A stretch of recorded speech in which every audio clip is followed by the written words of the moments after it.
छत्रपति संभाजी महाराज एक ऐसे वीर योद्धा थे जिनके जीवन में बचपन से ही महलों के छल कपट और राजनीति की पेचीदगियों ने उन्हें परिपक्व बना दिया था। अपने पिता महान छत्रपति शिवाजी महाराज की तरह संभाजी बचपन से ही युद्ध कौशल में निपुण हो गए थे, लेकिन उनके दिल में एक कसक थी। उन्हें अपनी बहादुरी को युद्ध के मैदान में साबित करने का मौका नहीं मिल रहा था। शिवाजी महाराज अपनी अप्रतिम रणनीति और अपार पराक्रम के बल पर मुगलों की विशाल सेना पर भारी पड़ रहे थे और उनका पूरा ध्यान मराठा साम्राज्य के विस्तार और सुरक्षा में लगा हुआ था। ऐसे में संभाजी महाराज को महलों और मराठा प्रशासन को संभालने की जिम्मेदारी निभानी पड़ी।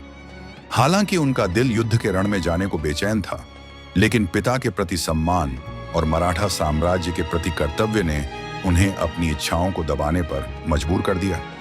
संभाजी अपने मन की पीड़ा को शिवाजी महाराज के सामने खुलकर व्यक्त भी नहीं कर पा रहे थे। फिर भी उन्होंने अपने अद्वितीय विवेक, बहादुरी और कौशल से राजमहल की बागडोर को इतनी कुशलता से संभाला कि शिवाजी महाराज का हृदय गर्व और संतोष से भर गया। यह देखकर संभाजी की आंखों में खुशी और जिम्मेदारी का मिश्रण झलकने लगा। उनकी यह निस्वार्थ तपस्या उन्हें भविष्य के लिए एक महान योद्धा और कुशल शासक के रूप में तैयार कर रही थी। एक दिन शिवाजी महाराज ने अपने वीर और साहसी पुत्र संभाजी को बुलाया। उनकी आंखों में चिंता और दृढ़ता का मिला जुला भाव था। वे संभाजी से कुछ महत्वपूर्ण बातें करते हैं, मानो उन्हें किसी कठिन परीक्षा के लिए तैयार कर रहे हों। इसके बाद शिवाजी महाराज अपने तेज तर्रार घोड़े पर सवार होते हैं और संभाजी को साथ लेकर निकल पड़ते हैं। दोनों का गंतव्य कोई और नहीं बल्कि मुगलों के सबसे क्रूर और निर्मम शासक औरंगजेब का विशाल और भव्य राजमहल था। जब ये दोनों औरंगजेब के दरबार में पहुंचे तो वहां का माहौल गंभीर और डरावना था। औरंगजेब ने अपनी तीखी नजरों से उन्हें घूरा और अपने क्रूर आदेश से दोनों को कारावास में डालने का हुक्म दे दिया। अंधेरी और ठंडी जेल की चारदीवारी में जहां हर तरफ निराशा का माहौल था, वहां भी संभाजी का साहस अडिग था। उनके चेहरे पर न डर था न झुकने का संकेत। उनके मन में एक ही संकल्प था, आजादी। जेल की तंग दीवारों के बीच संभाजी ने अपने तेज दिमाग से एक अनोखी योजना तैयार की। उन्होंने अपने पिता शिवाजी महाराज को आश्वासन दिया, आप चिंता न करें, मैं आपको यहां से सुरक्षित निकाल ले जाऊंगा। कुछ दिनों की सतर्क तैयारी के बाद संभाजी ने चतुराई से पहले अपने पिता को जेल से बाहर निकाला। शिवाजी महाराज को आजादी मिलते ही उनकी आंखों में गर्व और कृतज्ञता के आंसू छलक आए। लेकिन कहानी यहीं खत्म नहीं हुई। संभाजी ने ठान लिया था कि वे खुद भी इस कारावास को तोड़कर बाहर निकलेंगे।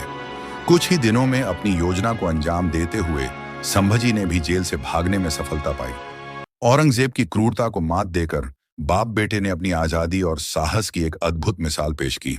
जब संभाजी महाराज औरंगजेब के कारावास से बाहर निकले तो उन्होंने राजमहल आकर न केवल अपनी रिहाई का जश्न मनाया, बल्कि तुरंत नए तरीके से युद्ध की रणनीतियों पर काम करना शुरू कर दिया।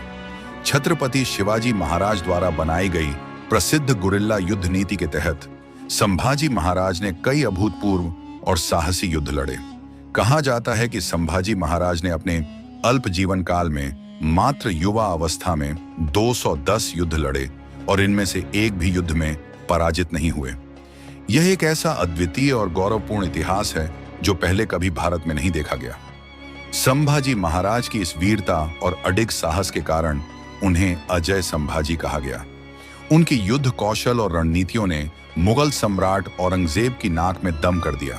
इतना कि औरंगजेब, जो कभी घमंड और सत्ता के प्रतीक के रूप में देखा जाता था, अपनी हार और अपमान से इतना आहत हुआ कि उसने अपना मुकुट नीचे उतारकर कसम खाई, जब तक मैं सिम्बा को पकड़ नहीं लेता तब तक यह मुकुट अपने सिर पर नहीं पहनूंगा। संभाजी महाराज का यह अटूट साहस, अपार बलिदान और अद्वितीय नेतृत्व न केवल मराठा साम्राज्य बल्कि संपूर्ण भारतवर्ष के लिए एक प्रेरणा बन गया। उनके हर कदम में एक ज्वाला थी, हर युद्ध में एक अमर कहानी। उनके द्वारा मुगलों को दिया गया यह चैलेंज इतिहास के पन्नों में अमिट है, जो हर भारतीय के दिल में गर्व और सम्मान की भावना को प्रज्वलित करता है। संभाजी महाराज ने अपनी वीरता और अदम्य साहस से औरंगजेब की सत्ता को चारों ओर से कमजोर करना शुरू कर दिया था। उनकी बहादुरी और रणनीति ऐसी थी कि औरंगजेब को समझ आ गया था कि संभाजी को युद्ध में हराना लगभग असंभव है। उनकी अजेयता ने औरंगजेब की नींदें उड़ा दी थीं, लेकिन कुटिल और चालबाज औरंगजेब ने अपनी सत्ता बचाने के लिए छल और धोखे का सहारा लिया। उसने संभाजी महाराज को पकड़ने के लिए एक कपटपूर्ण योजना बनाई। एक दिन संभाजी महाराज अपने कुछ भरोसेमंद सैनिकों और एक मित्र के साथ राजमहल के गुप्त मार्ग से घूमने निकले। उनके साथ बहुत कम सैनिक थे, क्योंकि यह उनका निजी सफर था। पर दुर्भाग्य से महल के किसी गद्दार ने इस बात की खबर औरंगजेब को दे दी। इस खबर को सुनते ही औरंगजेब ने अपने सेनापति और भारी संख्या में सैनिकों को भेजा। उन्होंने चारों ओर से घेराबंदी कर दी। संभाजी जी महाराज तब भी अंतिम सांस तक लड़ते रहे, लेकिन अपने सीमित साथियों और संसाधनों के कारण उन्हें धोखे से पकड़ा गया। औरंगजेब ने संभाजी महाराज को 1 महीने तक बंदी बनाकर रखा। उस दौरान उसने हर संभव प्रयास किया कि संभाजी झुके या उनकी नीतियों के सामने आत्मसमर्पण करें, लेकिन संभाजी महाराज ने मौत को गले लगाना बेहतर समझा, क्योंकि उनके लिए मराठा गौरव और स्वतंत्रता सबसे ऊपर थी। 1 महीने बाद औरंगजेब ने उन्हें क्रूरता से मार डाला, पर संभाजी महाराज की मृत्यु ने मराठा साम्राज्य में आग की तरह क्रांति चलाई।